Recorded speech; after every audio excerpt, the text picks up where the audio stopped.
ਜਿਵੇਂ ਕਿ ਆਪ ਜੀ ਜਾਣਦੇ ਹੋ ਕਿ ਕਰੋਨਾ ਮਹਾਮਾਰੀ ਜਾਂ ਕਰੋਨਾ ਦਾ ਵਾਇਰਸ ਕਰਕੇ ਕੋਵਿਡ-19 ਦੇ ਨਾਲ ਦੁਨੀਆ ਭਰ ਦੇ ਵਿੱਚ ਜਿੱਥੇ ਮੌਤਾਂ ਹੋ ਰਹੀਆਂ ਹਨ, ਨਵੇਂ ਕੇਸ ਆ ਰਹੇ ਹਨ, ਉੱਥੇ ਨਾਲ ਦੀ ਨਾਲ ਨਵੇਂ ਕਾਨੂੰਨ ਜਾਂ ਪੁਰਾਣੇ ਕਾਨੂੰਨਾਂ ਦੇ ਵਿੱਚ, ਪੁਰਾਣੀਆਂ ਨੀਤੀਆਂ ਦੇ ਵਿੱਚ ਤਬਦੀਲੀਆਂ ਹੋ ਰਹੀਆਂ ਹਨ। ਪਿਛਲੇ ਸਮੇਂ ਦੇ ਵਿੱਚ ਦੋ ਵੱਡੀਆਂ ਤਬਦੀਲੀਆਂ, ਇੱਕ ਖੇਤੀਬਾੜੀ ਦੇ ਨਾਲ ਅਤੇ ਦੂਸਰੀ ਸਿੱਖਿਆ ਦੇ ਨਾਲ ਸੰਬੰਧਿਤ। ਭਾਰਤ ਸਰਕਾਰ ਨੇ ਜਿਹੜਾ ਘੱਟੋ ਘੱਟ ਫਸਲਾਂ ਦਾ ਸਮਰਥਨ ਮੁੱਲ ਦਾ ਸੀ, ਉਹਦੇ ਵਿੱਚ ਵੱਡੀ ਤਬਦੀਲੀ ਕਰ ਦਿੱਤੀ ਗਈ ਹੈ। ਭਾਵ ਕਿ ਇੱਕ ਅਜਿਹਾ ਨਵਾਂ ਕਾਨੂੰਨ ਬਣਾ ਦਿੱਤਾ ਗਿਆ ਜਿਹਦੀ ਬੁਨਿਆਦ ਬਣੇਗੀ ਕਿ ਆਉਣ ਵਾਲੇ ਸਮੇਂ ਦੇ ਵਿੱਚ ਫਸਲਾਂ ਦਾ, ਖਾਸ ਕਰਕੇ ਕਣਕ ਅਤੇ ਝੋਨੇ ਦਾ ਜਿਹੜਾ ਸਮਰਥਨ ਮੁੱਲ ਮਿਲਦਾ ਸੀ, ਆਉਣ ਵਾਲੇ ਸਮੇਂ ਦੇ ਵਿੱਚ ਸਰਕਾਰ ਇਹਦੇ ਤੋਂ ਪਾਸੇ ਹਟ ਜਾਏਗੀ। ਇਸੇ ਤਰ੍ਹਾਂ ਜਦੋਂ ਅਸੀਂ ਸਿੱਖਿਆ ਦੀ ਗੱਲ ਕਰਦੇ ਹਾਂ, ਸਿੱਖਿਆ ਦੇ ਵਿੱਚ ਇੱਕ 2020 ਦੀ ਨਵੀਂ ਐਜੂਕੇਸ਼ਨ ਪਾਲਿਸੀ ਲਾਗੂ ਕਰਨ ਦੀਆਂ ਪੂਰੀਆਂ ਤਿਆਰੀਆਂ ਹੋ ਚੁੱਕੀਆਂ ਨੇ। ਇੱਕ ਤਰੀਕੇ ਦੇ ਨਾਲ ਨਵੀਂ ਐਜੂਕੇਸ਼ਨ ਪਾਲਿਸੀ ਸਾਡੇ ਸਾਹਮਣੇ ਆ ਰਹੀ ਹੈ। ਇਹ ਉਸ ਸਮੇਂ ਵਿੱਚ ਆਈ ਹੈ ਜਦੋਂ ਲੋਕਾਂ ਦੇ ਵਿੱਚ ਡਰ ਫੈਲਿਆ ਹੋਵੇ। ਡਰ ਇੱਕ ਸ਼ੇਰ ਨੂੰ ਬੱਕਰੀ ਬਣਾ ਦਿੰਦਾ ਹੈ, ਜਾਂ ਡਰ ਦੇ ਵਿੱਚ ਸ਼ੇਰ ਨੂੰ ਅਸੀਂ ਕੁੱਟ ਵੀ ਸਕਦੇ ਹਾਂ। ਇਹ ਤਾਂ ਲੋਕ ਨੇ, ਲੋਕਾਂ ਦੇ ਵਿੱਚ ਜੋ ਡਰ ਫੈਲਿਆ, ਇਸ ਡਰ ਦੇ ਬਾਰੇ ਮੈਂ ਤੁਹਾਨੂੰ ਇੱਕ ਬਹੁਤ ਦਿਲਚਸਪ ਕਹਾਣੀ ਸੁਣਾਵਾਂਗਾ ਕਿ ਜਦੋਂ ਇੱਕ ਸ਼ੇਰ ਡਰਿਆ ਹੋਇਆ ਅਤੇ ਕਿਸ ਤਰ੍ਹਾਂ ਉਹਦੇ ਕੁੱਟ ਪਈ। ਇਸ ਗੱਲ ਤੋਂ ਪਹਿਲਾਂ ਜਿਹੜੀ ਮੈਂ ਗੱਲ ਸ਼ੁਰੂ ਕੀਤੀ ਹੈ ਕਿ ਦੋ ਗੱਲਾਂ ਖਾਸ ਕਰਕੇ ਜੀਵਨ ਦੇ ਵਿੱਚ ਜ਼ਿਆਦਾ ਮਹੱਤਵਪੂਰਨ ਨੇ, ਇੱਕ ਖੇਤੀਬਾੜੀ ਅਤੇ ਦੂਸਰੀ ਸਿੱਖਿਆ। ਖੇਤੀਬਾੜੀ ਦੇ ਨਾਲ ਹੀ ਸਾਡਾ ਧਰਤੀ ਦੇ ਨਾਲ, ਸਮਾਜ ਦੇ ਨਾਲ, ਧਰਮ ਦੇ ਨਾਲ, ਘਰ ਦੇ ਨਾਲ, ਪਰਿਵਾਰ ਦੇ ਨਾਲ ਰਿਸ਼ਤਾ ਜੁੜਦਾ ਹੈ।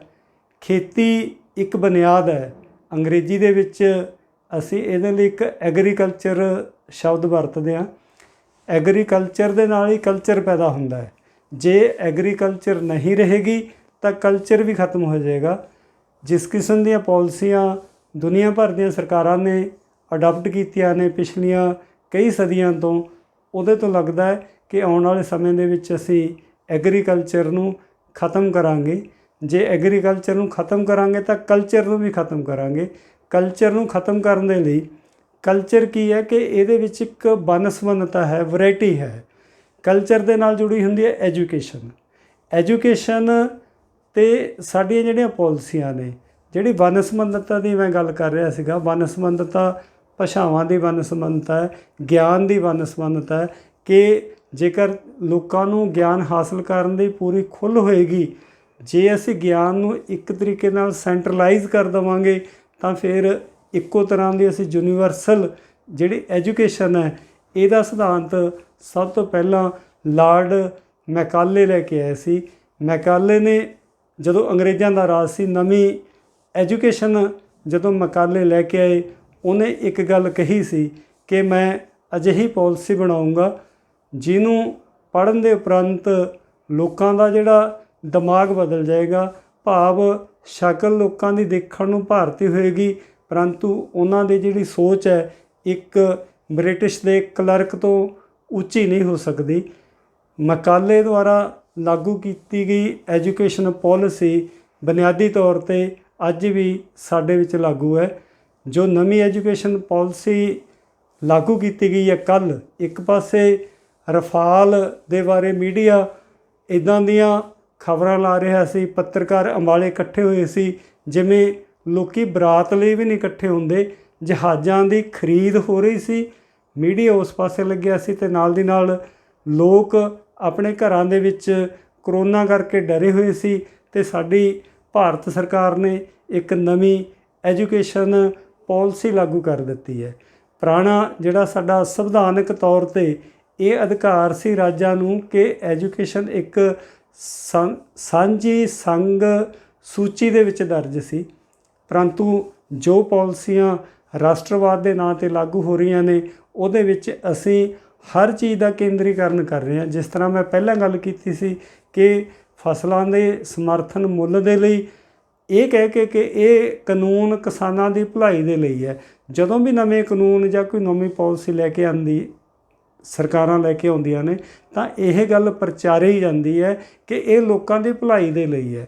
ਲੋਕਾਂ ਦੀ ਭਲਾਈ ਦੇ ਨਾਂ 'ਤੇ ਪਹਿਲਾਂ ਖੇਤੀਬਾੜੀ ਨਾਲ ਸੰਬੰਧਿਤ ਕਾਨੂੰਨ ਬਦਲਿਆ, ਹੁਣ ਸਿੱਖਿਆ ਦਾ ਜਿਹੜਾ ਬੁਨਿਆਦੀ ਢਾਂਚਾ ਹੈ ਉਹ ਬਦਲ ਦਿੱਤਾ ਹੈ।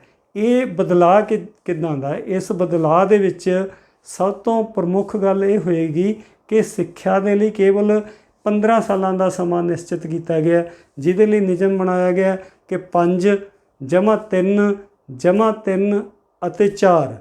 ਜਿਸ ਤਰ੍ਹਾਂ ਆਪਾਂ ਗੱਲ ਕੀਤੀ ਹੈ ਕਿ ਪਹਿਲੇ ਮੁੱਢਲੇ 5 ਸਾਲ ਪ੍ਰਾਇਮਰੀ ਐਜੂਕੇਸ਼ਨ ਦੇ, ਫਿਰ 3 ਜਮ੍ਹਾਂ 3 12ਵੀਂ ਜਮਾਤ ਤੱਕ, 12ਵੀਂ ਤੋਂ ਬਾਅਦ ਫਿਰ 4 ਸਾਲਾਂ ਦੀ ਜਿਹੜੀ ਗ੍ਰੈਜੂਏਸ਼ਨ ਕਰ ਦਿੱਤੀ ਗਈ ਹੈ। ਇਹਦੇ ਵਿੱਚ ਇੱਕ ਜਿਹੜਾ ਸਮਝਣ ਵਾਲਾ ਨੁਕਤਾ ਇਹ ਹੈ ਕਿ ਜਿਹੜੀ ਸਾਡੀ ਹਾਇਰ ਐਜੂਕੇਸ਼ਨ ਹੈ, ਜਿਹਨੂੰ ਅਸੀਂ ਉੱਚ ਸਿੱਖਿਆ ਕਹਿੰਦੇ ਹਾਂ, ਖਾਸ ਕਰਕੇ ਯੂਨੀਵਰਸਿਟੀਆਂ ਦੀ ਸਿੱਖਿਆ, ਯੂਨੀਵਰਸਿਟੀ ਲੈਵਲ 'ਤੇ ਇੱਕ ਤਾਂ ਪੋਸਟ ਗ੍ਰੈਜੂਏਸ਼ਨ ਹੁੰਦੀ ਸੀ ਐਮ ਏ 2 ਸਾਲ ਦੀ ਘਟਾ ਕੇ 1 ਸਾਲ ਕਰ ਦਿੱਤੀ ਗਈ, MPhil ਖ਼ਤਮ ਕਰ ਦਿੱਤੀ ਗਈ। ਇਹਦੇ ਤੋਂ ਇਹ ਪਤਾ ਲੱਗਦਾ ਹੈ ਕਿ ਆਉਣ ਵਾਲੇ ਸਮੇਂ ਦੇ ਵਿੱਚ ਜਿਹੜੀਆਂ ਯੂਨੀਵਰਸਿਟੀਆਂ ਦੀ ਭੂਮਿਕਾ ਹੈ ਇਹ ਘਟਾ ਦਿੱਤੀ ਜਾਏਗੀ। ਸਿੱਖਿਆ ਸਾਨੂੰ ਕੇਵਲ ਉੱਦਾਂ ਦੀ ਦਿੱਤੀ ਜਾਏਗੀ ਜਿਹੜੀ ਸਕੂਲ ਲੈਵਲ 'ਤੇ ਹੋਵੇ, ਅਤੇ ਨਾਲ ਦੀ ਨਾਲ ਜਿਹੜੀਆਂ ਸਟਰੀਮਸ ਖ਼ਤਮ ਕਰ ਦਿੱਤੀਆਂ ਗਈਆਂ। ਜਿਸ ਤਰ੍ਹਾਂ ਅਸੀਂ 12ਵੀਂ ਜਮਾਤ ਦੇ ਵਿੱਚ non medical, arts, commerce, medical ਜਾਂ ਵੋਕੇਸ਼ਨਲ ਅੱਡ ਗਰੁੱਪ ਸੀ, ਹੁਣ ਇਹ ਗਰੁੱਪ ਖ਼ਤਮ ਕਰ ਦਿੱਤੇ ਗਏ। ਜਦੋਂ ਗਰੁੱਪ ਖ਼ਤਮ ਕਰ ਦਿੱਤੇ ਗਏ, ਇਸ ਸੰਬੰਧ ਦੇ ਵਿੱਚ ਮੈਂ ਇੱਕ ਅਧਿਆਪਕ ਦੇ ਨਾਲ ਗੱਲ ਕੀਤੀ ਕਿ ਹੁਣ ਕੀ ਹੋਏਗਾ, ਤਾਂ ਫਿਰ ਅਧਿਆਪਕ ਦਾ ਸਭ ਤੋਂ ਪ੍ਰਮੁੱਖ ਪ੍ਰਸ਼ਨ ਇਹ ਸੀ ਕਿ ਇਹਦੇ ਲਈ ਫਿਰ ਟੀਚਰ ਕਿੱਥੋਂ ਲੈ ਕੇ ਆਉਣਗੇ। ਜਦੋਂ ਟੀਚਰਾਂ ਦੀ ਗੱਲ ਚੱਲੀ, ਜੋ ਅਸੀਂ ਪਹਿਲਾਂ ਇਸੇ ਚੈਨਲ ਦੇ ਤੋਂ ਤੁਹਾਡੇ ਨਾਲ ਗੱਲ ਕੀਤੀ ਸੀ ਕਿ ਆਉਣ ਵਾਲੇ ਸਮੇਂ ਦੇ ਵਿੱਚ ਆਰਟੀਫਿਸ਼ੀਅਲ ਇੰਟੈਲੀਜੈਂਸੀ ਜਾਂ ਇੱਦਾਂ ਦੀਆਂ ਅਸੀਂ ਵੀਡੀਓ ਦੇ ਨਾਲ ਜਾਂ ਸੋਸ਼ਲ ਮੀਡੀਆ ਦੇ ਰਾਹੀਂ ਪੜ੍ਹਾਈ ਕਰਨ ਦਾ ਇੱਕ ਤਰੀਕਾ ਲੱਭਿਆ ਜਾਏਗਾ। ਇਹਦੇ ਵਿੱਚ ਕੀ ਹੋਏਗਾ ਕਿ ਅਧਿਆਪਕ ਨੂੰ ਖ਼ਤਮ ਕੀਤਾ ਜਾਏਗਾ। ਜਦੋਂ ਪਹਿਲਾਂ ਪੁਰਾਣੇ ਸਮੇਂ ਦੀ ਆਪਾਂ ਗੱਲ ਕਰੀਏ ਕਿ ਜਦੋਂ ਪ੍ਰਿੰਟਿੰਗ ਪ੍ਰੈਸ ਆਉਂਦੀ ਹੈ ਤਾਂ ਪ੍ਰਿੰਟਿੰਗ ਪ੍ਰੈਸ ਦੁਨੀਆ ਦੇ ਵਿੱਚ 1440 ਦੇ ਵਿੱਚ ਆਈ ਹੈ।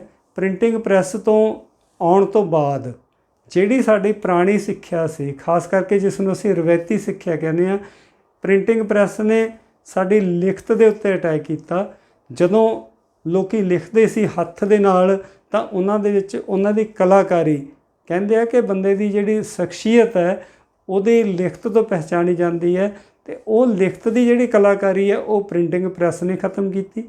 ਇਹਨੂੰ ਅਸੀਂ ਤਰੱਕੀ ਦਾ ਨਾਂ ਦਿੰਦੇ ਹਾਂ। ਇਸੇ ਤਰ੍ਹਾਂ ਜਦੋਂ ਅਸੀਂ ਗੱਲ ਕਰਦੇ ਹਾਂ ਕਿ ਇੰਟਰਨੈੱਟ ਦੀ, ਇੰਟਰਨੈੱਟ ਭਾਵੇਂ 1999 ਦੇ ਵਿੱਚ ਆ ਗਿਆ ਸੀ, ਪਰ 1999 ਦੇ ਵਿੱਚ 89 ਦੇ ਵਿੱਚ ਕੇਵਲ ਵਿਗਿਆਨੀ ਵਰਤਦੇ ਸੀ। 1991 ਦੇ ਵਿੱਚ ਇਹ ਕਾਮਨ ਹੋ ਗਿਆ। ਇਹਦੇ ਵਿੱਚ ਸਭ ਤੋਂ ਵੱਡੀ ਜਿਹੜੀ ਕ੍ਰਾਂਤੀ ਆਉਂਦੀ ਹੈ ਅਤੇ ਗੂਗਲ ਦੇ ਆਉਣ ਦੇ ਨਾਲ, ਜਦੋਂ 1998 ਦੇ ਵਿੱਚ ਗੂਗਲ ਆ ਜਾਂਦਾ ਹੈ, ਗੂਗਲ ਦੇ ਨਾਲ ਸੋਸ਼ਲ ਮੀਡੀਆ। ਅੱਜ ਕੱਲ੍ਹ ਜਦੋਂ ਅਸੀਂ ਔਨਲਾਈਨ ਟੀਚਿੰਗ ਦੀ ਗੱਲ ਕਰਦੇ ਹਾਂ, ਨਵੀਂ ਐਜੂਕੇਸ਼ਨ ਪਾਲਿਸੀ ਦੇ ਵਿੱਚ ਇਹ ਵੀ ਗੱਲ ਕੀਤੀ ਗਈ ਹੈ ਕਿ 100 ਯੂਨੀਵਰਸਿਟੀਆਂ ਔਨਲਾਈਨ ਪੜ੍ਹਾਈ ਸ਼ੁਰੂ ਕਰਨਗੀਆਂ। ਔਨਲਾਈਨ ਟੀਚਿੰਗ ਦੇ ਨਾਲ ਕੀ ਹੋਏਗਾ ਕਿ ਜਿਹੜੀ ਡਿਗਰੀ ਹੈ ਉਹ ਤੁਹਾਨੂੰ ਕੰਪਿਊਟਰ ਦੇ ਰਾਹੀਂ ਦਿੱਤੀ ਜਾਏਗੀ, ਪੜ੍ਹਾਈ ਵੀ ਕੰਪਿਊਟਰ ਦੇ ਨਾਲ ਦਿੱਤੀ ਜਾਏਗੀ। ਕਹਿਣ ਦਾ ਭਾਵ ਕਿ ਆਉਣ ਵਾਲੇ ਸਮੇਂ ਦੇ ਵਿੱਚ ਅਧਿਆਪਕ ਖਤਮ ਹੋ ਜਾਏਗਾ ਜਾਂ ਅਧਿਆਪਕ ਨੂੰ ਖਤਮ ਕੀਤਾ ਜਾਏਗਾ। ਇਹ ਜਿਹੜੀ ਨਵੀਂ ਪਾਲਿਸੀ ਆਈ ਹੈ, ਇਸ ਪਾਲਿਸੀ ਦੇ ਵਿੱਚ ਜਿਸ ਤਰ੍ਹਾਂ ਸਟਰੀਮਸ ਖਤਮ ਕੀਤੀਆਂ ਗਈਆਂ, ਨਾਲ ਦੀ ਨਾਲ ਵਿਦਿਆਰਥੀਆਂ ਦੇ ਲਈ ਇੱਦਾਂ ਦੀ ਆਪਸ਼ਨ ਦਿੱਤੀ ਜਾਏਗੀ ਕਿ ਜੇਕਰ ਤੁਹਾਡੇ ਸਕੂਲ ਦੇ ਵਿੱਚ ਅਧਿਆਪਕ ਨਹੀਂ ਹੈ ਤਾਂ ਤੁਸੀਂ ਇਹ ਸਰਟੀਫਿਕੇਟ ਦਿਓਗੇ ਕਿ ਮੈਂ ਸੋਸ਼ਲ ਮੀਡੀਆ ਦੇ ਰਾਹੀਂ ਜਾਂ ਇੰਟਰਨੈੱਟ ਦੇ ਰਾਹੀਂ ਈ-ਲਰਨਿੰਗ ਦੇ ਜਿਹੜੇ ਸੋਰਸ ਲੱਭ ਕੇ ਮੈਂ ਆਪਣੀ ਤਿਆਰੀ ਆਪ ਕਰਾਂਗਾ। ਜੋ ਲੈਕਚਰ ਸਾਨੂੰ ਮਿਲਣਗੇ ਵੱਖ-ਵੱਖ ਮੀਡੀਆ ਦੇ ਚੈਨਲ ਦੇ ਰਾਹੀਂ ਜਾਂ ਈ-ਲਰਨਿੰਗ ਦੇ ਜਿੰਨੇ ਵੀ ਸੋਰਸ ਨੇ, ਉਹਨਾਂ ਦੇ ਆਧਾਰ 'ਤੇ ਮੈਂ ਪੜ੍ਹਾਈ ਕਰਾਂਗਾ, ਅਤੇ ਫਿਰ ਇਹ ਮੈਂ ਆਪਣਾ ਐਗਜ਼ਾਮ, ਆਪਣੀ ਜ਼ਿੰਮੇਵਾਰੀ ਮੈਂ ਆਪ ਲਵਾਂਗਾ। ਜਦੋਂ ਵਿਦਿਆਰਥੀ ਇਹ ਲਿਖ ਕੇ ਦੇਗਾ ਤਾਂ ਫਿਰ ਸੰਸਥਾ ਦਾ ਉਹਨੂੰ ਪੜ੍ਹਾਉਣ ਦੇ ਲਈ ਅਧਿਆਪਕ ਰੱਖਣ ਦਾ ਜਾਂ ਉਹਦਾ ਸਕੂਲ ਦੇ ਵਿੱਚ ਜਾਣਾ ਜਾਂ ਉਹਦੀ ਜਿਹੜੀ ਹਾਜ਼ਰੀ ਇਹ ਨਹੀਂ ਹੋਏਗੀ। ਇਹ ਸਾਰਾ ਕੁਝ ਕੀ ਚੰਗਾ ਜਾਂ ਮਾੜਾ ਹੈ ਇਹਦੇ ਬਾਰੇ ਨਹੀਂ ਮੈਂ ਗੱਲ ਕਰਾਂਗਾ। ਗੱਲ ਅਸੀਂ ਇਹ ਕਰਨੀ ਹੈ ਕਿ ਇਹ ਜੋ ਸਾਡੇ ਸਾਹਮਣੇ ਪਾਲਿਸੀ ਲਿਆਂਦੀ ਹੈ ਤੇ ਕਿਹੜੇ ਸਮੇਂ ਦੇ ਵਿੱਚ ਆਈ ਹੈ। ਸਮਾਂ ਕੀ ਹੈ ਕਿ ਲੋਕੀ ਡਰ ਦੇ ਨਾਲ ਆਪਣੇ ਘਰਾਂ ਦੇ ਵਿੱਚ ਬੰਦ ਨੇ, ਚਾਰੇ ਪਾਸੇ ਕਰੋਨਾ ਦੀ ਦਹਿਸ਼ਤ ਫੈਲੀ ਹੋਈ ਹੈ। ਨੋ ਡਾਊਟ ਕਿ ਮੀਡੀਆ ਸਾਨੂੰ ਕਰੋਨਾ ਦੀਆਂ ਅਪਡੇਟਸ ਦਿੰਦਾ, ਪਰੰਤੂ ਜਦੋਂ ਇਹ ਅਪਡੇਟਸ ਸਾਡੇ ਕੋਲ ਆਉਂਦੀਆਂ ਨੇ ਕਿ ਅੱਜ ਇੰਨੇ ਨਵੇਂ ਮਰੀਜ਼ ਆ ਗਏ, ਇੰਨਿਆਂ ਦੀ ਮੌਤ ਹੋ ਗਈ, ਤਾਂ ਲੋਕਾਂ ਦੇ ਮਨਾਂ ਦੇ ਵਿੱਚ ਇੱਕ ਡਰ ਪੈਂਦਾ। ਅਤੇ ਡਰ ਅਤੇ ਦਹਿਸ਼ਤ ਦੇ ਦਿਨਾਂ ਦੇ ਵਿੱਚ ਕਾਨੂੰਨਾਂ ਨੂੰ ਬਦਲਣਾ, ਇਹ ਸਰਕਾਰ ਦੀ ਕੀ ਮਜਬੂਰੀ ਸੀ, ਇਹ ਇੱਕ ਕੁਐਸਚਨ ਮਾਰਕ ਲੱਗਦਾ। ਮਜਬੂਰੀ ਜਿਸ ਤਰ੍ਹਾਂ ਮੈਂ ਤੁਹਾਨੂੰ ਪਹਿਲਾਂ ਕਿਹਾ ਸੀਗਾ ਕਿ ਮੈਂ ਤੁਹਾਨੂੰ ਕਹਾਣੀ ਸੁਣਾਵਾਂਗਾ ਇੱਕ ਸ਼ੇਰ ਦੀ। ਡਰ ਕਰੋਨਾ ਨੇ ਪੈਦਾ ਕੀਤਾ ਜਾਂ ਕਰੋਨਾ ਦੇ ਨਾਂ 'ਤੇ ਪੈਦਾ ਕੀਤਾ ਗਿਆ, ਇਹ ਵੀ ਇੱਕ ਕੁਐਸਚਨ ਹੈ। ਇਹ ਅਜਿਹੇ ਕੁਐਸਚਨਾਂ ਨੂੰ ਜਦ ਤੱਕ ਅਸੀਂ ਐਡਰੈਸ ਨਹੀਂ ਹੋਵਾਂਗੇ, ਇਹਨਾਂ ਦੇ ਪਿੱਛੇ ਜਿਹੜੀ ਅਸਲੀਅਤ ਹੈ ਉਹਨੂੰ ਨਹੀਂ ਸਮਝਾਂਗੇ, ਤਾਂ ਅਸੀਂ ਆਪਣੇ ਭਵਿੱਖ ਦੇ ਵਿੱਚ ਵਾਪਰਨ ਵਾਲੀਆਂ ਤਬਦੀਲੀਆਂ ਦੇ ਬਾਰੇ ਆਪਣੀ ਕੋਈ ਰਾਏ ਨਹੀਂ ਬਣਾ ਸਕਾਂਗੇ। ਜਦੋਂ ਅਸੀਂ ਗੱਲ ਕਰਦੇ ਹਾਂ ਕਿ ਡਰ ਦੀ ਗੱਲ, ਅੱਜ ਕੱਲ੍ਹ ਅਸੀਂ ਗੁਰੂ ਤੇਗ ਬਹਾਦਰ ਸਾਹਿਬ ਜੀ ਦਾ 400 ਸਾਲਾ ਪ੍ਰਕਾਸ਼ ਪੁਰਬ ਮਨਾ ਰਹੇ ਹਾਂ। ਗੁਰੂ ਮਹਾਰਾਜ ਨੇ ਸਾਨੂੰ ਇੱਕ ਗੱਲ ਸਿਖਾਈ ਹੈ ਕਿ ਭੈ ਕਹੋਂ ਕੋ ਦੇਤ ਨਹਿ, ਨਹਿ ਭੈ ਮਾਨ ਤਾਨ।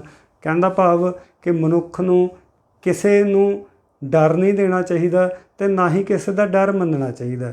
ਪਰੰਤੂ ਅੱਜ ਕੱਲ੍ਹ ਜਿਸ ਤਰ੍ਹਾਂ ਮੈਂ ਪਹਿਲਾਂ ਗੱਲ ਕੀਤੀ ਸੀ ਕਿ ਫਰਾਂਸ ਤੋਂ ਖਰੀਦੇ ਗਏ ਜਹਾਜ਼ ਰਫਾਇਲ ਜਹਾਜ਼ ਦੇ ਬਾਰੇ ਕਿਹਾ ਕਿ ਬੜਾ ਜੰਗੀ ਲੜਾਕਾ ਜਹਾਜ਼ ਹੈ, ਉਹ ਵੀ ਇੱਕ ਤਰ੍ਹਾਂ ਦਾ ਡਰ ਪੈਦਾ ਕਰਨ ਵਾਸਤੇ ਹੈ। ਵੱਖ-ਵੱਖ ਮੁਲਕ ਇੱਕ ਦੂਸਰੇ ਦੇ ਨਾਲ ਡਰ ਪੈਦਾ ਕਰਕੇ ਆਪਣੀਆਂ ਜਿਹੜੀ ਸੋਵਰਨਟੀ ਇਹਨੂੰ ਕਾਇਮ ਕਰ ਰਹੇ ਨੇ। ਸਰਕਾਰਾਂ ਡਰ ਪੈਦਾ ਕਰ ਰਹੀਆਂ ਨੇ, ਮੀਡੀਆ ਡਰ ਪੈਦਾ ਕਰ ਰਿਹਾ। ਡਰ ਦੇ ਦਿਨਾਂ ਦੇ ਵਿੱਚ ਜ਼ਿੰਦਗੀ ਭੈ ਤੋਂ ਮੁਕਤ ਕਿਵੇਂ ਹੋਵੇ, ਇਹ ਸਾਡੇ ਲਈ ਇੱਕ ਬਹੁਤ ਵੱਡਾ ਸਵਾਲ ਹੈ, ਕਿਉਂਕਿ ਮਨੁੱਖ ਡਰਨ ਦੇ ਲਈ ਪੈਦਾ ਨਹੀਂ ਹੋਇਆ। ਜੇਕਰ ਮਨੁੱਖ ਡਰ ਜਾਏਗਾ ਤਾਂ ਮਨੁੱਖ ਦੇ ਬਹੁਤ ਕੁੱਟ ਪਏਗੀ। ਮੈਂ ਉਹ ਕਹਾਣੀ ਤੁਹਾਨੂੰ ਹੁਣ ਸੁਣਾਵਾਂਗਾ। ਇੱਕ ਪਿੰਡ ਦੇ ਵਿੱਚ ਨੌਜਵਾਨ ਕਬੱਡੀ ਖੇਡ ਰਹੇ ਸੀ। ਕਬੱਡੀ ਖੇਡਣ ਦੀ ਜਿਹੜੀ ਜਗ੍ਹਾ ਹੈ ਪਿੰਡ ਤੋਂ ਕਾਫੀ ਦੂਰ ਹੁੰਦੀ ਹੈ, ਆਲੇ ਦੁਆਲੇ ਝਾੜੀਆਂ ਸੀ।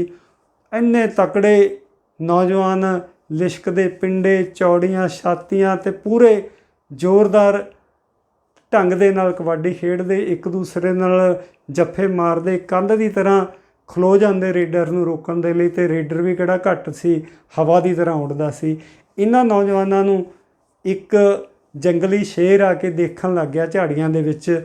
ਉਹਨੂੰ ਵੀ ਲੱਗਿਆ ਕਿ ਇਹ ਤਾਂ ਮੇਰੇ ਵਰਗੇ ਨੌਜਵਾਨ ਨੇ, ਕਿਉਂਕਿ ਪੰਜਾਬ ਦੇ ਚੰਗੇ ਜੁੱਸਿਆਂ ਵਾਲੇ ਨੌਜਵਾਨ ਸੀ। ਅਤੇ ਸ਼ੇਰ ਨੂੰ ਕਬੱਡੀ ਦਾ ਮੈਚ ਬਹੁਤ ਵਧੀਆ ਲੱਗਿਆ ਅਤੇ ਉਹ ਮੈਚ ਦੇਖੀ ਜਾ ਰਿਹਾ, ਅਤੇ ਜੱਫੇ ਲੱਗਦੇ ਨੇ ਅਤੇ ਕੋਈ ਫੜਿਆ ਜਾਂਦਾ ਅਤੇ ਕੋਈ ਆਪਣਾ ਪੁਆਇੰਟ ਲੈ ਜਾਂਦਾ। ਅਤੇ ਸ਼ੇਰ ਜਦੋਂ ਇਹ ਮੈਚ ਦੇਖ ਰਿਹਾ ਸੀਗਾ, ਇਸੇ ਸਮੇਂ ਦੇ ਦੌਰਾਨ ਸ਼ਾਮ ਪੈ ਗਈ, ਤਾਂ ਉਹਨਾਂ ਨੌਜਵਾਨਾਂ ਦੇ ਵਿੱਚੋਂ ਇੱਕ ਦੋ ਨੇ ਉੱਚੀ ਆਵਾਜ਼ ਦੇ ਵਿੱਚ ਕਿਹਾ ਕਿ ਯਾਰ ਹੁਣ ਤਾਂ ਸ਼ਾਮ ਆ ਗਈ, ਆਓ ਘਰਾਂ ਨੂੰ ਚੱਲੀਏ।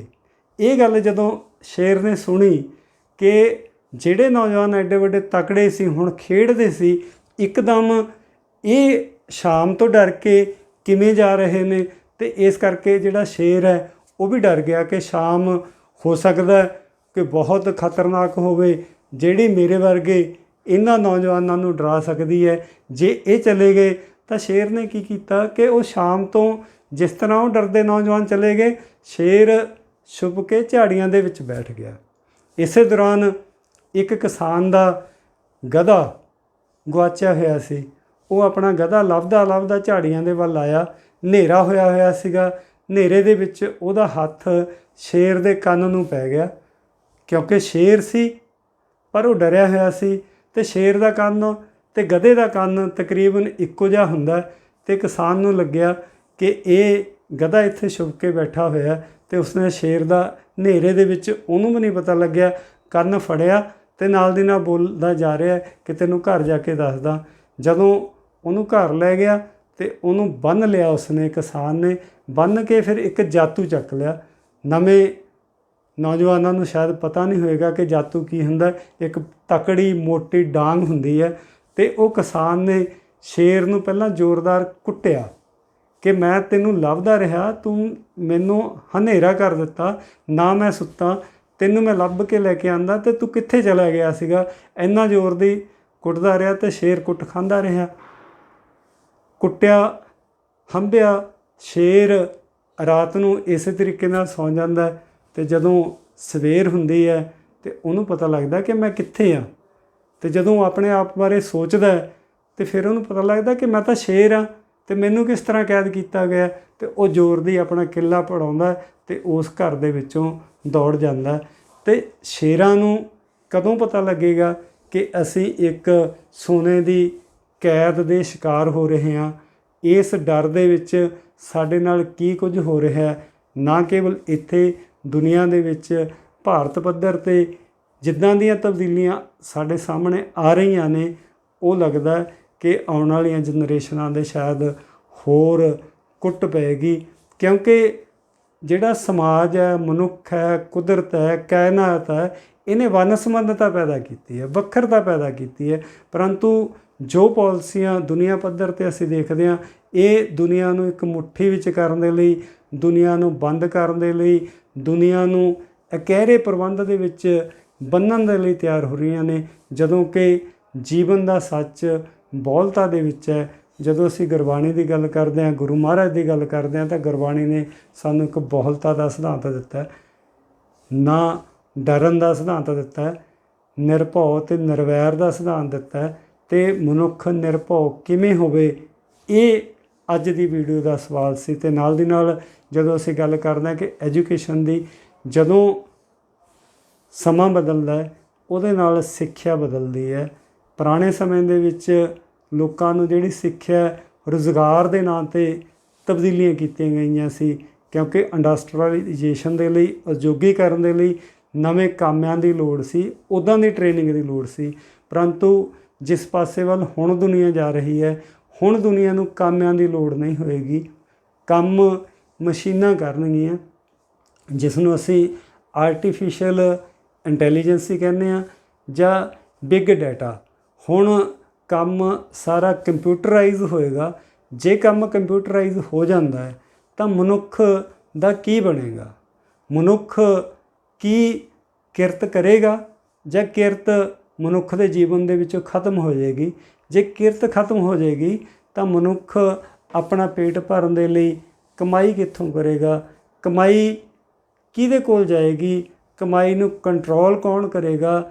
ਮਨੁੱਖ ਦੇ ਜੀਵਨ ਦਾ ਕੀ ਬਣੇਗਾ? ਇਹਨਾਂ ਸਵਾਲਾਂ ਨੂੰ ਸਮਝਦੇ ਹੋਏ ਸਾਨੂੰ ਨਵੀਂ ਐਜੂਕੇਸ਼ਨ ਪੋਲਿਸੀ ਨੂੰ ਵੀ ਸਮਝਣਾ ਚਾਹੀਦਾ ਕਿ ਇਸ ਪੋਲਿਸੀ ਦੇ ਪਿੱਛੇ ਜਿਹੜਾ ਸੱਚ ਹੈ ਜਾਂ ਆਉਣ ਵਾਲੀਆਂ ਪੀੜ੍ਹੀਆਂ ਦੇ ਨਾਲ ਕੀ ਹੋਣ ਜਾ ਰਿਹਾ ਹੈ। ਜਦੋਂ ਤੱਕ ਅਸੀਂ ਇਹਨਾਂ ਸਵਾਲਾਂ ਨੂੰ ਐਡਰੈਸ ਨਹੀਂ ਕਰਾਂਗੇ ਤਾਂ ਜਿਹੜੀਆਂ ਅੱਜ ਕੱਲ੍ਹ ਤਬਦੀਲੀਆਂ ਆ ਰਹੀਆਂ ਨੇ, ਇਹ ਸਮਝ ਦੇ ਵਿੱਚ ਨਹੀਂ ਆਉਣਗੀਆਂ। ਇੱਕ ਗੱਲ ਜੋ ਪੋਲਿਸੀ ਦੇ ਡਰਾਫਟ ਨੂੰ ਦੇਖ ਕੇ ਲੱਗਦਾ ਕਿ ਆਉਣ ਵਾਲੇ ਸਮੇਂ ਦੇ ਵਿੱਚ ਰਿਸਰਚ, ਖਾਸ ਕਰਕੇ ਜਿਹੜੀ ਹਾਇਰ ਐਜੂਕੇਸ਼ਨ ਹੈ, ਇਹ ਖਤਰੇ ਦੇ ਵਿੱਚ ਪੜੇਗੀ।